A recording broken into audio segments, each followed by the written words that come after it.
I know this is a really tough time slot to be in. We just had this great lunch and you're probably a little sleepy, so if I see people nodding off, we'll just open the windows and do some exercises to wake you back up.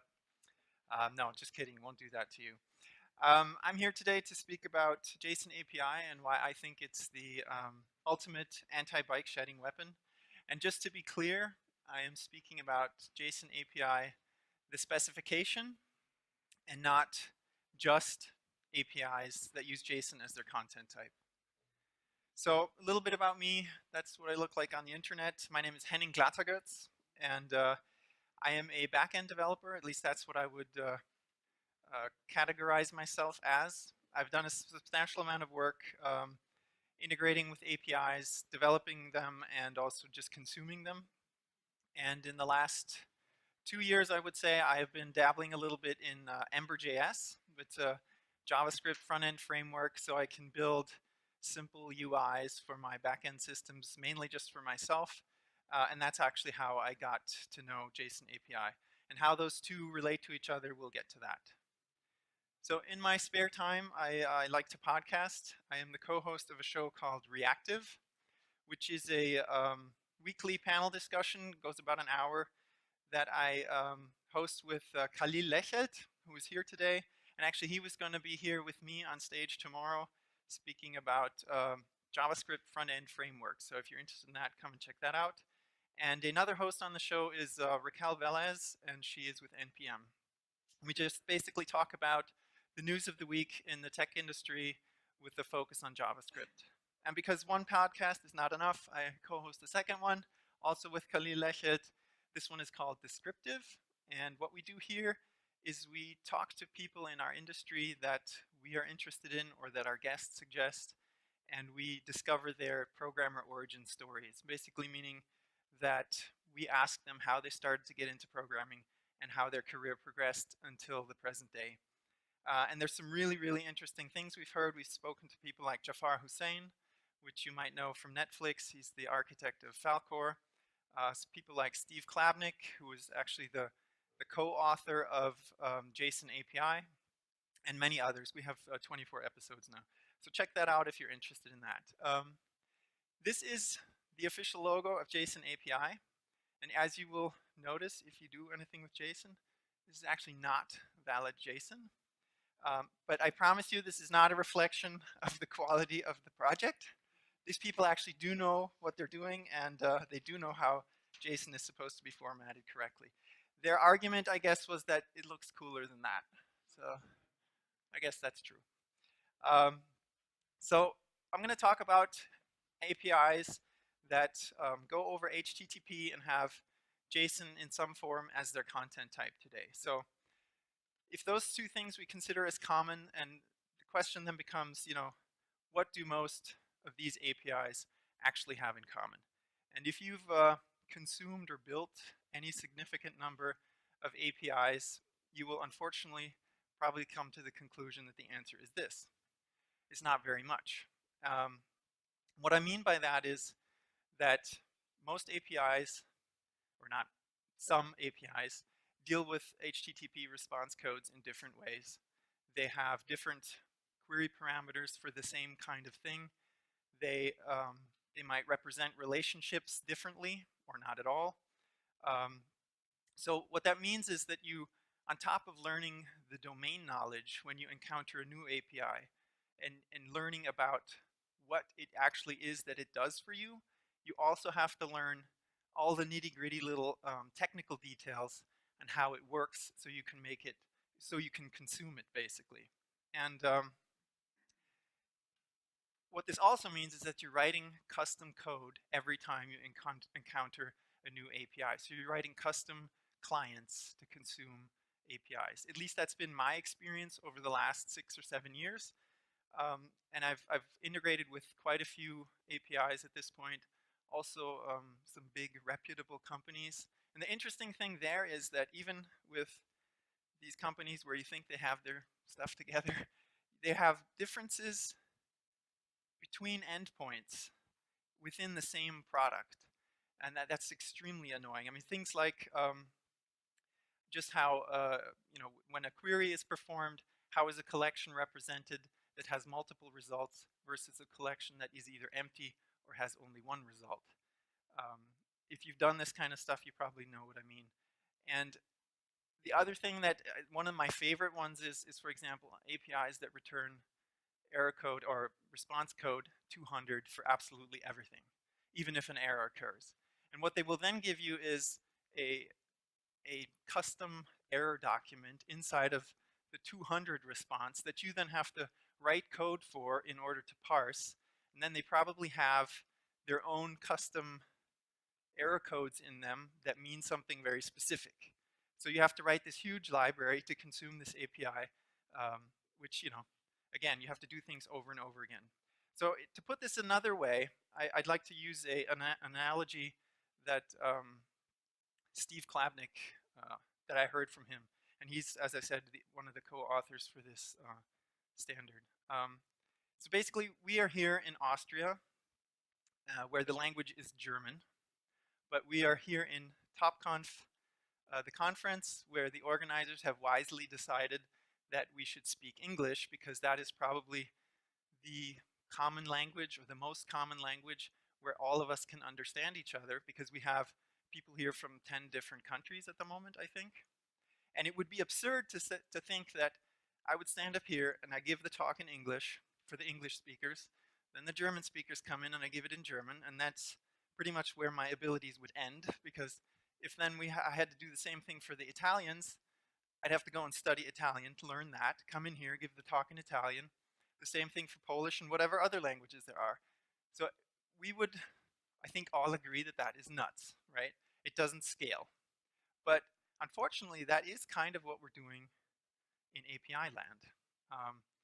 Granted, it's not as extreme. You don't spend months or years learning the language, but it is time that you have to invest in order to get to know the technical specificities of each API. So you're learning stuff over and over again. And I do realize that you can't, you know, go out to Google and say, hey, I just learned about JSON API, go and change your standard. I want all your APIs to be in JSON API now, so I don't have to learn that anymore. I know that's unrealistic, but at least you could apply this or something similar to your own APIs. And if you're an agency, for example, and you're doing back-end work for each client over and over, you could very easily apply something like this and make your life a lot easier. But you might say, well, we have our own thing. I don't need a standard. And you know, if you have spent years and you've arrived at something that works really well for you, congratulations. But chances are you're not there yet. And another thing is that you might not even have started doing that. So the other thing is that you probably don't, what you're going to encounter is basically when you have a team trying to build something, you're going to have arguments or discussions about trivial little things. For example, do we represent our resource names singular or plural? What do we use for our sparse field set parameter name? Should it be fields, columns, whatever?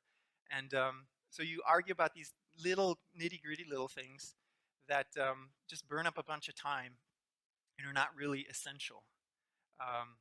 So in other words, you're spending a lot of mental energy on the small stuff, right?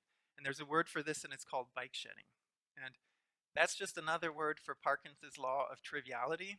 And put in different words is, if you have a team of engineers that are supposed to design a bike shed, they will spend a disproportionate amount of time and passion arguing about the color that the bike shed should be painted, rather than designing the actual bike shed.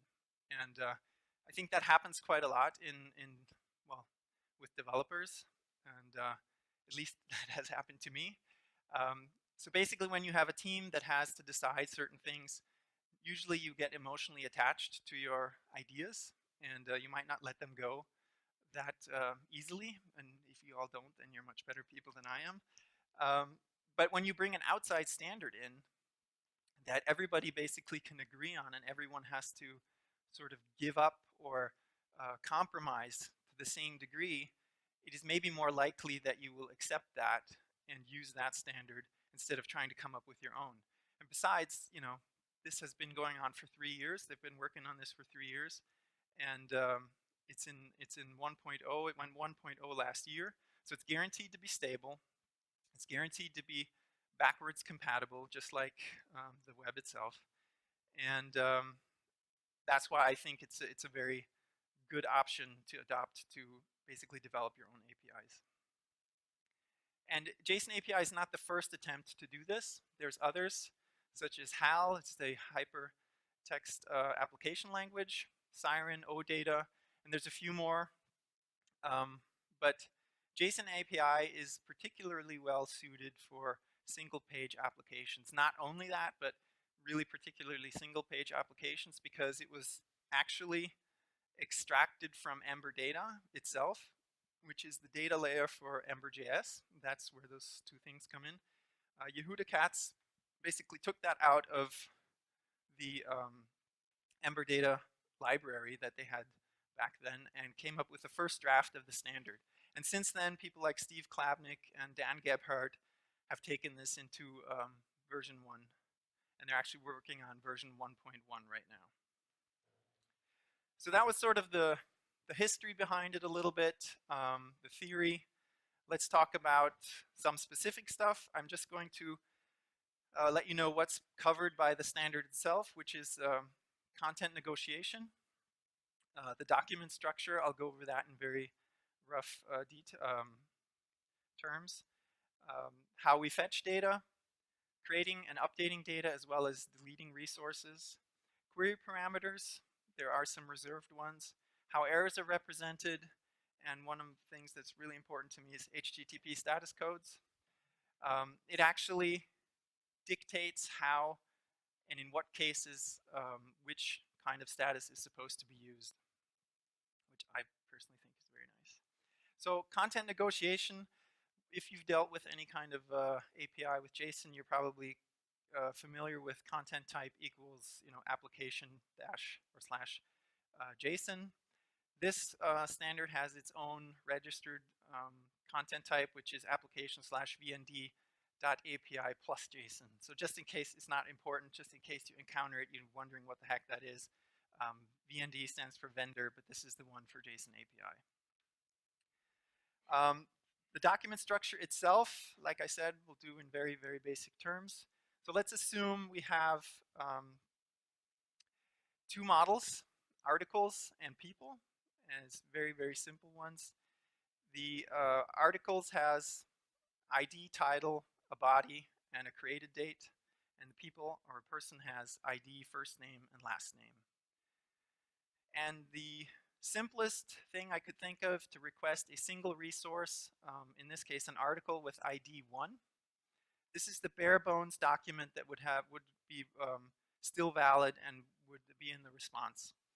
So essentially it has a top level key called data, always, unless there's an error. It always has the top level key data.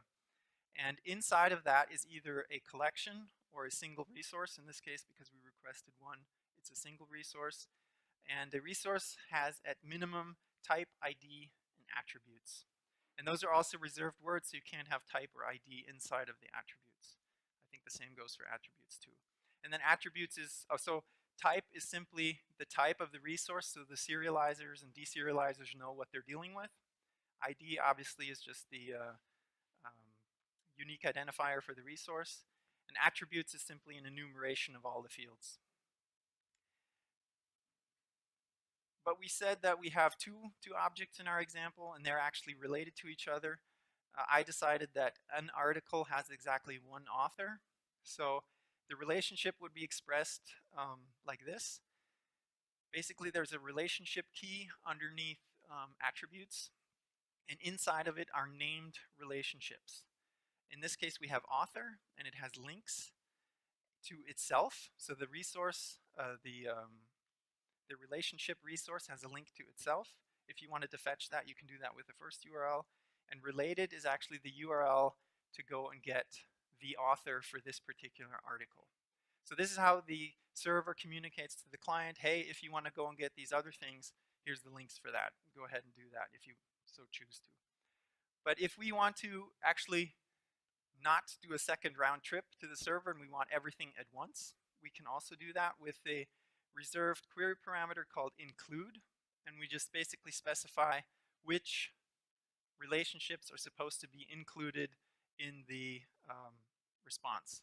And in this case, we say include the author. So the whole document looks the same, except for inside the relationship, we have now a data key, which looks a lot like the top level, and it has one resource identifier object in it. It's not actually a resource because it's only got the ID and the type. Essentially, this is a pointer. It's pointing to somewhere else in the document. And in this case, I omitted the content of included just because it would get too small to read. So I put it in the next slide. Everything that we saw before is now basically gone or replaced by those two dots. And included would look like this. Exactly the same as the top level. You would have a resource in here that represents the person with ID 9. It has a first name and a last name. Now if this person had a relationship to, let's say, a profile, then you would have the same kind of relationships key with the links in it. And if you say you wanted to include not only the author, but also the author and its profile, you would then say include equals author, comma, author.profile. Then they would both be included, and it would simply be included in at the same level as the people resource here. So you can recognize that there's really only one level deep. The whole document is always only one level deep. There is no nesting, right? And one of the benefits to that is document size. So if you think about it, if you want to do a query and say, give me the first, I don't know, 50 articles that were written this year.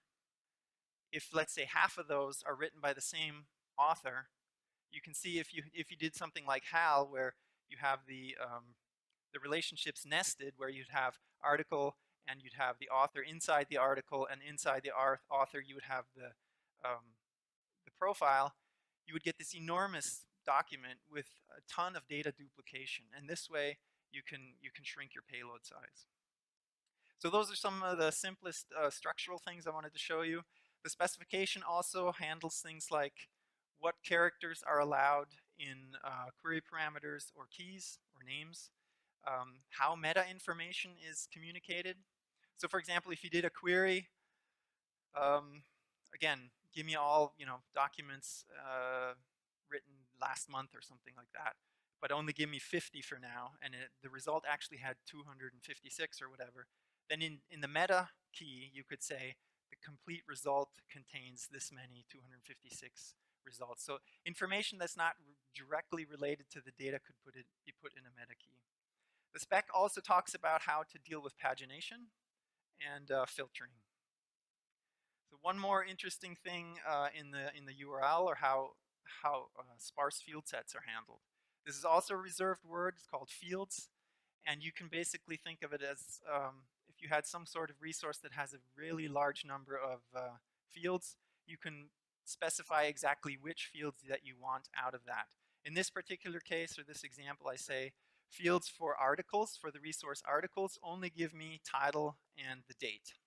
Now, if you wanted to limit the response for the author as well, you would simply have another fields parameter with author in the square brackets, and then a list of whatever fields that you want for that. Sorting, also a reserved thing, just the word sort. Ascending, very simple, you just put a list of fields that you want to have it sorted by. Descending, you put a minus sign in front of it. Again, if you have multiple fields, it's just comma separated. All right, and errors.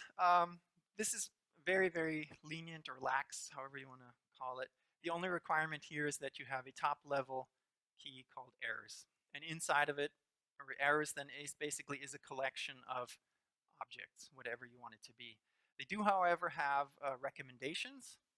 The recommendation is that it looks something like this, so it has a status with the HTTP status code. A source, in this particular case, it's just a JSON pointer that points to the place in the document that caused the problem, and in this case it's something I made up. It's the first name contained less than 3 letters. So that's how errors are displayed. Now, how does this help us? In very well, in a single word, it's tooling. Because when you have a standard that everybody or people can agree on, you can now start to build tools around it.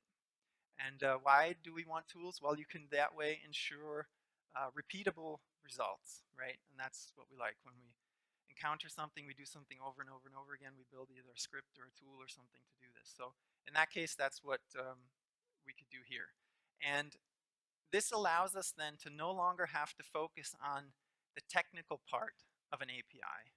You can basically just say, okay, this API deals with articles or whatever it is, and deal with learning what that means instead of having to figure out how is it displayed, what kind of query parameters does it use, and so on and so on.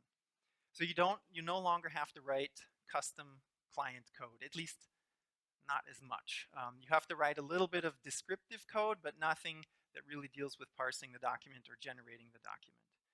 And the other thing is, well, it allows the community, if we're talking about open source here, to come together and build tools for all the different languages that exist. And that's exactly what's happening.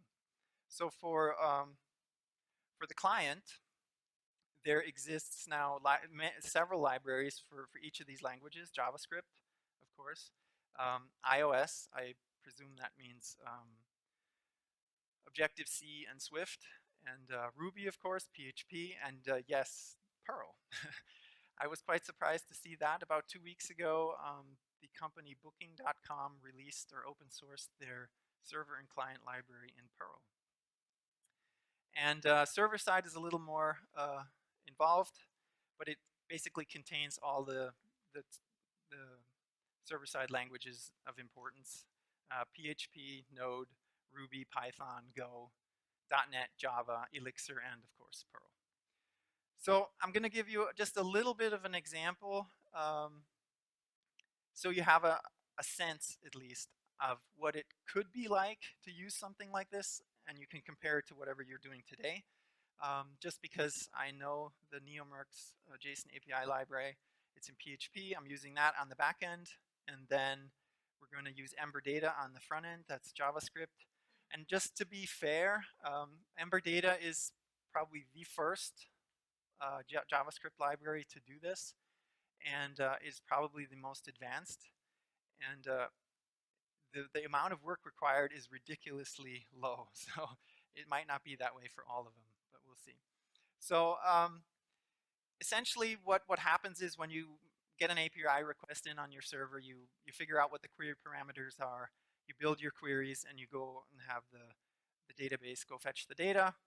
If you use an ORM, you get back some kind of model object. In any case, you get some sort of model objects or object back. And in this case, the first parameter to this encoder instance is simply a map of models to schemas. So each article model, or the article model, has an associated schema that basically explains to the encoder how to interpret the various fields in the model into the JSON document. The same goes for author. Then if there were things like sparse field sets or included relationships, that goes into the encoding options. And then you basically just throw your collection of articles into the encoder, and out comes the JSON, and that's it. So this would be then the amount of work you do to create a GET request on the server side. The schema would look something like this. Like I said, it had to include the type so that it would know what the type of the resource is that it has to deserialize or serialize. It tells you, or tells the serializer, where to get the ID or what the ID is, because maybe the model that comes back has article ID instead of just ID. So you could actually change the mapping of the fields here, so you don't have to expose basically your database column names. Obviously also how to get the attributes, and the thing I forgot is basically if there are relationships, it would tell the encoder how to fetch the data for the related objects. And that's the server side. Of course, there would have to be a schema for the person as well. But Ember Data, on the Ember Data side, you have a simple model specification, again, just the attributes, and the author is a relationship, and because we only have one, it belongs to. That's how a one-to-one or a one relationship is expressed. On the person, we have the same thing, first name, last name, and articles is a relationship that basically a person can have multiple articles, so that's how that relationship is expressed, and that's it. On the JavaScript side, this is all that's necessary to tell your client application how to talk to the server. This actually allows Ember to talk to the server with get, post, delete, and patch. That's the amount of configuration. That's it. And to me, that's huge. I mean, there's nothing else to be done. So then who's using this? We already heard Booking.com. The Hoodie team announced that they're using that for part of their API. Patreon is the donation service that lets you make repeating small donations. And then, of course, Ember Data. I think there's probably more, but these are the ones that I'm aware of. So if you want to get more information about the project, this is where you can find it at JSONAPI.org. Obviously, it has the entire specification, the 1.0 version of it. They are working on 1.1 at the moment. It also talks about, or gives you information about extensions. That's not something I mentioned yet. Extensions are basically extra things that they don't want to put in the standard, and they're working on some, though, that will be considered official extensions. For example, a bulk extension where you can send, instead of having to send a delete operation for each individual resource that you want to delete, you could bundle them up in one request. And I think you can actually even mix things. So you could say update this and delete this all in a single request. As I mentioned earlier, they make recommendations. So there's an entire section on recommendations. Then there's a ton of examples that you can view. And of course, there's the list of the implementations themselves. And one last thing I want to mention about this is the discussion forum they have there. It's basically just an online forum, but where you can go and ask for help, ask about JSON API. And in my experience, it's been absolutely amazing how friendly and respectful the people are there. And I think that's just worth mentioning because you don't get that everywhere. They will answer your questions without making fun of you, and really, really good answers. So very cool people, I just have to say that. So that sort of brings me to the end of my little introduction to JSON API. Hopefully you are interested in it. If you want to ask questions now, that's great. If you want to have other questions, I'll be here today and tomorrow. Or if you think of something next week, go ahead and send me an email or get me on Twitter. Thank you very much.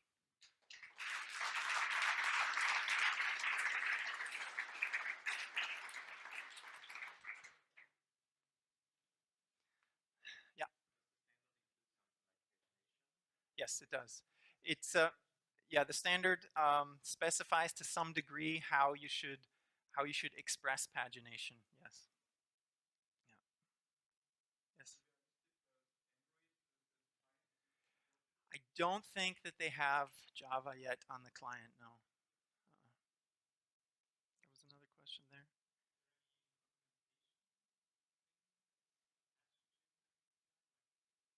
How to document? No, it's not part of the spec, but you can definitely use things like Swagger or RAML or whatever other documentation libraries there are. It doesn't exclude that at all. Yes.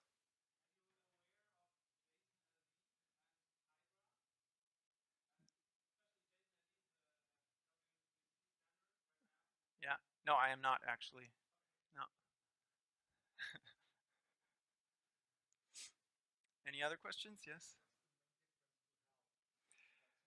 Yes. I don't know all the specifics, but one of the big differences is that basically the document nesting, that you have this single one level deep structure of all the resources, whereas HAL can be very, very, very nested. And I think also how relationships are expressed and links are expressed is slightly different. Yeah. Yes. Yeah, sorry. I'm sorry?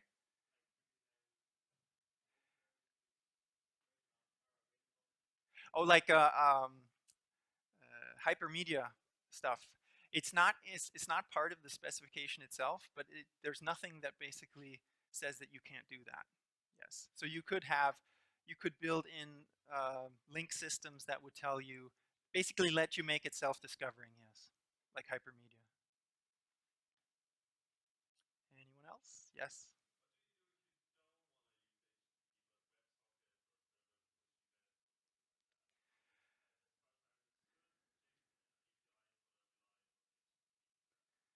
Yes, it does. I have personally done with Ember and WebSockets, basically just send the payload through the WebSocket, and then on the client you can listen for that. And if you send it as a JSON API compliant document, then you can just push it into the serializer without doing anything more. So in that sense, maybe it doesn't have to necessarily go over HTTP, but I don't know if that's a, yeah. I think generally, yes, it's HTTP for sure. Anyone else? All right, thank you.